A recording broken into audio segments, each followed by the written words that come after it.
मैं दिखाना चाहता हूँ आपकी पब्लिक को। कहते हैं कि Syed Abbas Araghchi, foreign minister of Iran, कहते हैं कि Iran's position is being misrepresented by US media. We are deeply grateful to Pakistan for its efforts and have never refused to go to Islamabad. हमने कभी इनकार नहीं किया इस्लामाबाद आने से, ये बकवास कर रहे हैं अमेरिकी मीडिया वाले. What we care about are the terms of a conclusive and lasting end to the illegal war that is imposed on us. Pakistan जिंदाबाद.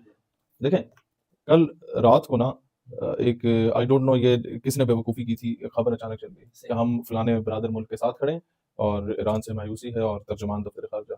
मुझे एक अजीब सी कैफियत होगी कि यार ये क्या हो गया है. तो with in half an hour फिर सारी खबरों ने, न्यूज़ चैनल्स ने एक गलती खाई. उन्होंने कहा नहीं जी ये इधर उधर से बयानात आ रहे हैं और दफ्तर खारजा इसको ऑन नहीं करता. मैंने कहा चलो शुक्र है कोई अकल आ गई है. देखें, ये इतना एक तेज धारी तलवार पे हम लोग चल रहे हैं ना इस वक्त कि किसी किस्म की गलती की गुंजाइश अब नहीं है उम्मत मुस्लिमा के पास. कोई ये पंगा ना ले बैठे आपस में लड़ने का. और पूरी कोशिश की है अमेरिका ने, और वो चाह ये रहा है कि पाकिस्तान को मुतनाज़ा किया जाए, ईरान को मुतनाज़ा किया जाए, दोनों को एक दूसरे की नजर में. ये समझने की जरूरत है कि दोनों ममालिक एक दूसरे की नजर में मुतनाज़ा हो जाएं. हम शराइत ऐसी रखें और पाकिस्तान को कहें तो मुज़ाकरात कराओ, हम अभी आने को तैयार हैं, और ईरान वो शराइत पड़े हो कि यार बुलशिट है, इसमें मुज़ाकरात करने की कोई नहीं कर रहा. तो होगा क्या? पाकिस्तान कहेगा मैं तुम्हारे लिए बैठा हूँ अमन के लिए, और तुम कह रहे हो हम करने को तैयार नहीं. तो इन्होंने लड़ पड़ना आपस में. तो ये अकलमंदी की अब्बास इराक़ची ने फौरन इस तरीके का ट्वीट करके मिसकंसेप्शंस दूर की कि भाईजान ये उल्लू के पट्टे हैं, ये लड़वाना चाहते हैं हमें, और मैं अब पाकिस्तान जिंदाबाद बोल रहा हूँ. लेकिन बात ये जो हम तो कभी भी इनकार नहीं किया, वो इस्लामाबाद आने से क्यों इनकार करे जिनका रहबर कहता था मेरा पसंदीदा मुल्क पाकिस्तान है. तो अल्लाह थोड़ा सा जो है ना, अल्लाह बहुत करम नवाजी करे और अल्लाह हिदायत दे हमारे तमाम मुस्लिम ममालिक के हुक्मरानों को.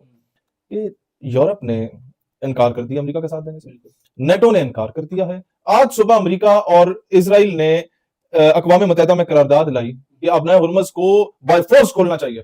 रूस ने कहा दफा हो जाओ, चीन ने कहा दफा हो जाओ. एक चपेट मारी है उनके मुंह पे. पिछले 1.25 महीने से रूस और चीन आए बाएं शाएं से काम ले रहे थे, इनडायरेक्टली अपने किसी foreign secretary, deputy foreign secretary से बयान दिलवा रहे थे. पहली बार ये भी खुल के सामने आए. अब इसमें समझने की क्या जरूरत है. हम जो है ना, वो इकबाल कहता है ना कि तुम नूरुद्दीन जंगी, सलाउद्दीन अय्यूबी, टीपू सुल्तान के किस्से सुनाते हो, थे तो आबा वो तुम्हारे ही मगर तुम क्या हो, हाथ पर हाथ धरे मुंतज़िर फरदा, you are waiting for someone else to help you out. नहीं, अपनी जंग तुमने लड़नी है खुद. जब खुद लड़ोगे ना और बाकी देखेंगे कि इसकी कामयाबी के चांसेस हैं, फिर वो तुम पे जुआ लगाएंगे. हारे हुए मुर्गे पे कोई जुआ लगाने को तैयार नहीं होता. ईरान जब अपना आप दिखा रहा है ना कि भाईजान मैं कुछ हूं, तो फिर बाकी चौधरी भी मैदान में आते हैं कि नहीं यार हम इसे ऑन कर देंगे, सही सही जा रहा है. लिहाजा उम्मत को भी समझना चाहिए कि स्पेन ने शट अप कॉल दी अमेरिका को, बर्तानिया ने शट अप कॉल दी अमेरिका को, फ्रांस ने भी मुस्तरद की उसकी करारदाद, फ्रांस ने शट अप कॉल दी अमेरिका को, रूस और चीन ने दे दी. तो भाईजान आप वेयर डू यू स्टैंड? आप खुल के सामने आओ, खुल के सामने आओ, बोलो जी हम ये मीडिएशन वाले मामले के तो हक में ठीक है, मुज़ाकरात हो, लेकिन जब तक मुज़ाकरात नहीं होते हम ईरान के साथ हैं. मुज़ाकरात कामयाब होते तो भी ईरान के साथ है, नाकाम होते तो भी ईरान के साथ है. हमारी बका इनके साथ है कि ये उम्मत की जंग लड़े. एक तरफ वो कह रहा है उनका मिनिस्टर ऑफ वॉर की जी हम तो हजरत ईसा की जंग लड़ रहे हैं. उस घुघू को समझाओ कि हजरत ईसा तो दजाल के खिलाफ आएंगे, मुसलमानों के खिलाफ तो नहीं आएंगे. ये तो मुसलमान है कि जब अमेरिका में हजरत ईसा के अगेंस्ट भी मूवी बनी थी तो कोई क्रिश्चियन नहीं निकला था, नाइदर कैथोलिक, प्रोटेस्टेंट, ऑर्थोडॉक्स. मुसलमान सड़क पे निकला. हजरत ईसा की बेदबी गुस्ताखी नो, नहीं टॉलरेबल है. हमारा तो ईमान मुकम्मल नहीं होता. हम तो कहते हैं कि मैं ईमान लाया तमाम किताबों पे, खुदा पे, रसूल पे, तमाम रसूलों पे. बचपन से हम ईमान मुफस्सिल नहीं अपने बच्चों को याद करा रहे होते. तो हम तो सारी किताबों पे ईमान लाए. हम तो तौरात, ज़बूर, इंजील, कुरान, तीनों किताबों का नाम लेके कुरान का नाम लेते हैं कि हम उन सब पे ईमान लाए. और फिर आखिरी किताब कुरान पाक, बस यहाँ एंड है, और आखिरी नबी मोहम्मद रसूलुल्लाह, उसके बाद एंड. This is it. तो हमने तो अपने बच्चों का नाम ईसा, मूसा, दाऊद नहीं रखा. उम्मत के हर चौथे पांचवें घर में नाम ईसा नहीं है, मूसा नहीं है, दाऊद नहीं है. तो आप लोग इस्लाम पे हमें जो है वो ब्लैकमेल करोगे कि हम उनके लिए जंग लड़ रहे हैं. उनके लिए जंग लड़के 180 बच्चों को तुम शहीद कर रहे हो. उनके लिए जंग लड़के तुम लोग नेतन्याहू की गोद में बैठे हुए अपने टैक्स पेयर्स का पैसा उनके लिए लगा रहे हो. नाम किनका इस्तेमाल कर रहे हो? तुम्हारी तो नापाक जुबान पे उनका नाम नहीं आना चाहिए. तो they are playing with the emotions of innocent people, और दिस मस्ट बी स्टॉप. और इस वक्त जितने ये जो असल में मसला पता क्या है, मसला ये ना कि जब अटैक हुआ ना इन पे, ईरान पे, पाकिस्तान में भी ना जितनी सियासी मजहबी जमातें थी वो इधर उधर देख रही थी. कोई बिस्मिल्लाह करे तो हम कुछ बोले. सियासी जमातें खामोश थी कि अगर हम मजम्मत करेंगे तो हम तो भाई इक्तिदार की भीख अमेरिका से मांगते हैं. हम कैसे मजम्मत कर सकते हैं ईरान पे होने वाले हमले के? खामोश थे सारे. मजहबी जमातें इस डर से खामोश थी कि अगर हम मजम्मत कर जाएं तो हमारा मुक्तदी उठ के हमें गिरबान से पकड़ेगा, सारी जिंदगी तो इन्हें काफिर बोलते रहे, कुफर का फतवा लग जाएगा.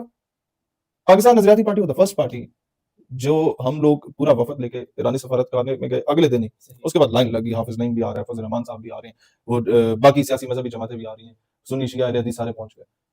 तो किसी ने तो ये बुत तोड़ना है ना खौफ का.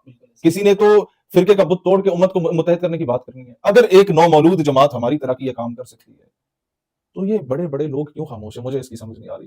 یہ اس مصلحت کی چادر اوڑھ کے بیٹھے ہوئے ہمارے ویزوں کا مسئلہ بن جائے گا, ہمارے پاسپورٹ کا مسئلہ بن جائے گا, ہم اس فلانے ملک میں ٹریول نہیں کر پائیں گے اگر کھل کے کھڑے ہو جائیں تو.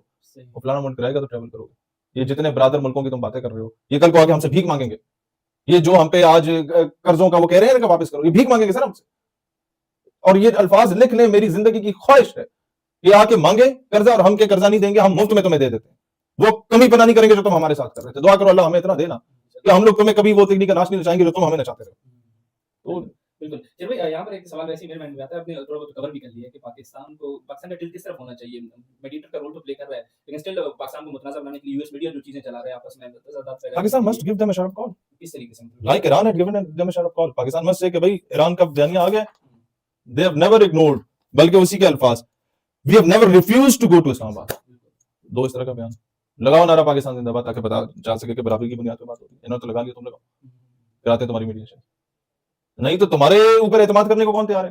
بولے جا کے قطر کو کرائے مذاکرات ایران امریکہ کے. وہ کہے گا بھائی کس طرح کرائیں, لاسٹ ٹائم بھی انہوں نے انقلاب مار دیا تھا, ہمارے اوپر بلی نہ چڑھاؤ. یہ ہم ہیں جو اپنے اوپر برداشت کرنے کو تیار بیٹھے ہوئے ہیں اور یہ آگے سے جو ہے نا بدماشی کر رہے ہیں امریکی ہمارے ساتھ.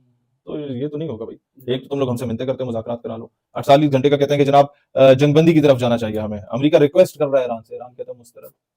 یار کبھی آپ کو اندازہ ہوا ہے 3 سال سے امت مسلمہ ریکویسٹ کر رہی ہے فار دا سیز فائر کہ میرے بچے نہ مارو ویسٹ بینک میں اور غزہ میں, نیتن یاہو کہتا ہے مسترد. اقوام متحدہ کہتی ہے سیز فائر, نیتن یاہو کہتا ہے مسترد. انٹرنیشنل کورٹ آف جسٹس کہتا ہے سیز فائر, نیتن یاہو کہتا ہے مسترد. For the first time it happened کہ نیتن یاہو اور امریکہ کہتا ہے خدا کا واسطہ ہے سیز فائر, ایران کہتا ہے مسترد. امت مضبوط ہو رہی ہے نا, تو پھر اس کا ساتھ دو. مت پوچھو تم ہاتھ باندھتے ہو نہیں باندھتے, رفع دین کرتے ہو نہیں کرتے, اپنا کیا کہتے ہیں نماز پڑھنے کا انداز کیسا ہے. یہ باتیں نا بعد میں ڈسکس ہونے والی ہیں جب سارے مسئلے حل ہو جائیں نا. پھر اچھا جی آپ یوں پڑھتے ہیں, اچھا میں یوں پڑھتا ہوں, تو اس میں مسئلہ کیا ہے؟ ہمارے علاقے میں نا جنازہ ہو رہا تھا, وہ بندہ تھا اس کا والد ایک مسئلہ کا تھا تو والدہ دوسرے مسئلہ کی تھی. تو دونوں امام آگے, سنی بھی شیعہ بھی, تو وہ مقتدی آپس میں ڈیوائڈ ہو گئے کہ ہم اس کے پیچھے ہم اس کے پیچھے. تو آج اسٹوڈ اپ میں نے کہا یار دونوں نماز جنازہ پڑھا لے, پیچھے کھڑے ہو جاؤ. وہ دوسرے والے نے میت کو گالیاں تو نہیں دینی نا, دعائیں کرنی ہیں, تو بھائی اکٹھے کھڑے ہو جاؤ. اس میں کون سی موت پڑتی ہے تم لوگوں کو؟ انہوں نے اندازہ ہوا ہاں یار. میں نے کہا یہ دونوں اپنے اپنے نماز جنازہ سناؤ ذرا عربی میں اور اسے ٹرانسلیٹ کر کے سناؤ, کہیں میت کو گالی تو نہیں مل رہی. نہیں جی یہ بات تو ساری درست ہے. تو میں نے کہا کیا موت پڑتی ہے پھر اگر ایک اس دعا میں اللہ سے ہی فریاد کر رہا ہے کہ اسے بخش دے, دوسرا تھوڑا سا یوں کر کے دعا کر رہا ہے اور اللہ سے ہی دعا کر رہا ہے کہ اللہ اسے بخش دے, تو تمہیں کیا تکلیف ہے؟ اور نہیں جی ساڈا مسئلہ. میں نے کہا تسی بھاڑ میں جاؤ, ہم عراق میں ہو کے آئے, ہم عرب میں ہو کے آئے, وہاں سنی شیعہ کے پیچھے, شیعہ سنی کے پیچھے نماز پڑھ رہے ہیں, تم ادھر بکرے مسلمان بنے ہوئے ہو. وہ سعادت حسن منٹو نے لکھا تھا نا کہ کلمہ تو عربوں نے بھی اور باقیوں نے بھی پڑھا, لیکن ہمارے خطے کے لوگ نا عجیب جو ہے نا وہ فرقے کی بنیاد پہ بابلے ہوئے ہیں.